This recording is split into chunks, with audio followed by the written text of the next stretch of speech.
ಎಲ್ಲಾ ಕ್ಷೇತ್ರದಲ್ಲೂ ಕೂಡ ಕಾರ್ಮಿಕರು ಇದ್ದೇ ಇರ್ತಾರೆ. ತಮ್ಮ ಬದುಕಿನ ಬುತ್ತಿಗಾಗಿ, ಜೀವನ ನಡೆಸೋದಕ್ಕಾಗಿ, ಹೊಟ್ಟೆಪಾಡಿಗಾಗಿ ಪ್ರತಿನಿತ್ಯದ ಹೋರಾಟವನ್ನ ಕಾರ್ಮಿಕರು ಮಾಡ್ತಾನೆ ಇರ್ತಾರೆ. ಅಂತವರಿಗೆ ಭದ್ರತೆ ಇಲ್ಲ ಅಂದ್ರೆ ಹೇಗೆ ಹೇಳಿ?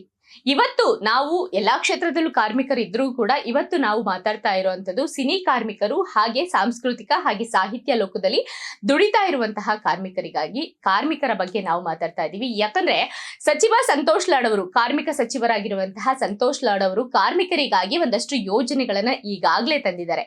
ಗಿಗ್ ಕಾರ್ಮಿಕರಿಗಾಗಿ ಇನ್ಶೂರೆನ್ಸ್ ಮಾಡಿಸಿದ್ದಾರೆ, ಹೆಲ್ತ್ ಬೆನಿಫಿಟ್ ಅನ್ನ ಕೊಟ್ಟಿದ್ದಾರೆ, ಅವರ ರಿಜಿಸ್ಟ್ರೇಷನ್ ಮಾಡಿಸಿದ್ದಾರೆ ಕಾರ್ಮಿಕ ಇಲಾಖೆಯಲ್ಲಿ. ಅದೇ ರೀತಿ ಇವಾಗ ಸಿನಿ ಕಾರ್ಮಿಕರಿಗಾಗಿ ಒಂದಷ್ಟು ಭದ್ರತೆಯನ್ನ ಒದಗಿಸಿ ಕೊಡೋದಕ್ಕೆ ಸಚಿವ ಸಂತೋಷ್ ಲಾಡ್ ಅವರು ದಿಟ್ಟ ನಿರ್ಧಾರವನ್ನ ತೆಗೆದುಕೊಂಡಿದ್ದಾರೆ. ಅದೇ ಹೆಜ್ಜೆಯಲ್ಲಿ ಸಾಗ್ತಾ ಇದ್ದಾರೆ. ಬೆಳಗಾವಿ ಅಧಿವೇಶನ ಏನ್ ನಡೆಯುತ್ತೆ ಮುಂದಿನ ದಿನಗಳಲ್ಲಿ, ಅಲ್ಲಿ ಈ ವಿಚಾರವನ್ನ, ಈ ನಿರ್ಧಾರವನ್ನ ಬೆಳಗಾವಿ ಅಧಿವೇಶನದಲ್ಲಿ ಚರ್ಚೆ ಮಾಡಿ ಆ ನಂತರ ಈ ಬಗ್ಗೆ ನಿರ್ಧಾರವನ್ನ ತೆಗೆದುಕೊಳ್ಳುವ ಹೆಜ್ಜೆಯನ್ನ ಇಡ್ತಾ ಇದ್ದಾರೆ. ಆದ್ರೆ ನಾವು ಸಿನಿ ಕಾರ್ಮಿಕರನ್ನ ಹೇಗೆ ಅಂತಂದ್ರೆ, ಅಂದಿನ ಕೆಲಸ ಮಾಡ್ತಾರೆ ಸಿನಿಮಾ ತಂಡದವ್ರು ಏನಿರ್ತಾರೆ ಅವ್ರ ಹತ್ರ ಒಂದಷ್ಟು ಅವತ್ತಿನ ಅವ್ರದ್ದೇನು ಪೇಮೆಂಟ್ ಇರುತ್ತೆ ಅದನ್ನ ತಗೊಂಡು ಹೋಗ್ಬಿಡ್ತಾರೆ.